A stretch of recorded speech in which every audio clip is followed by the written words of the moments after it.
One afternoon in early September, Elizabeth Holmes took the stage at TEDMED, at the Palace of Fine Arts, in San Francisco, to talk about blood. TEDMED, a part of the Technology, Entertainment, and Design Enterprise, is an annual conference devoted to healthcare. Its speakers span a range of inquiry from Craig Venter, the genomic scientist, discussing synthetic life, to Ozzy Osbourne discussing his decision to get his entire genome sequenced.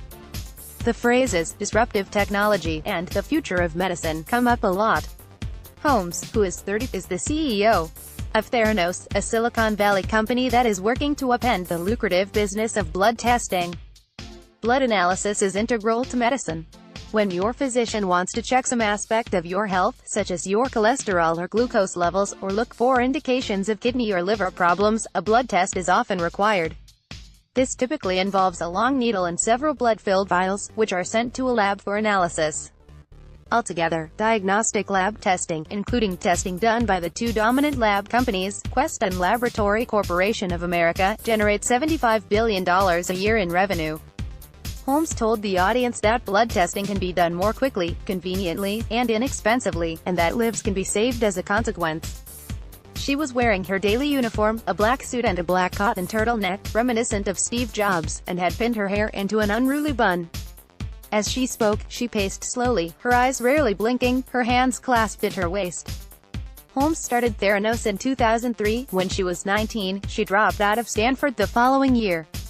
Since then, she told the audience, the company has developed blood tests that can help detect dozens of medical conditions, from high cholesterol to cancer, based on a drop or two of blood drawn with a pinprick from your finger.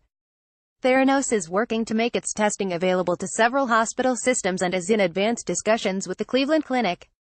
It has also opened centers in 41 Walgreens pharmacies, with plans to open thousands more. If you show the pharmacist your ID, your insurance card, and a doctor's note, you can have your blood drawn right there.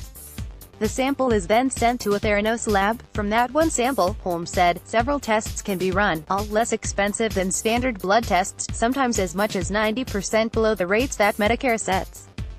A typical lab test for cholesterol can cost $50 or more. The Theranos test at Walgreens costs $2.99. In conversation, Holmes speaks in a near whisper. On stage, her voice drops an octave and takes on a formal instructional cadence. The TEDMED crowd listened intently as she spelled out what she sees as the shortcomings of the existing blood testing business. The tests are too costly, are available at inconvenient times or places, and involve unpleasant syringes. Holmes has an aversion to needles, and her mother and her grandmother fainted at the sight of them and at the sight of blood.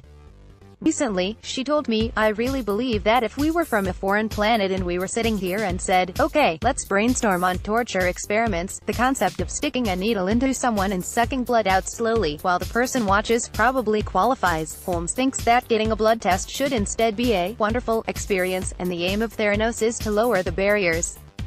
She told the crowd that between 40 and 60% of people who are ordered by their doctor to get a blood test do not. Diabetes, sexually transmitted diseases, and other common medical conditions could be diagnosed and treated earlier if the tests were less onerous and more accessible, she said. We see a world in which no one ever has to say, if only I'd known sooner, a world in which no one ever has to say goodbye too soon. Theranos, which is privately held, is both a hardware company and a medical company, and for many years it has operated with a stealth common to many Silicon Valley startups. For a long time, I couldn't even tell my wife what I was working on. Channing Robertson, a chemical engineering professor at Stanford and the company's first board member, told me. In recent months, Holmes has been giving similar versions of her TEDMED presentation in talks and interviews around the country. Investors have valued the company at more than $9 billion, comparable to the two major diagnostic labs. Holmes owns more than 50% of the company. She was profiled last spring in Fortune and subsequently featured in Forbes as the youngest self-made female billionaire in the world. The board of her company is stocked with prominent former government officials, including George P. Shultz, Henry Kissinger, Sam Nunn, and William H. Foge, the former director of the Centers for Disease Control and Prevention. Delos M. Cosgrove, the CEO and president of the Cleveland Clinic, is an avid supporter. I think it's potentially a breakthrough company, he told me.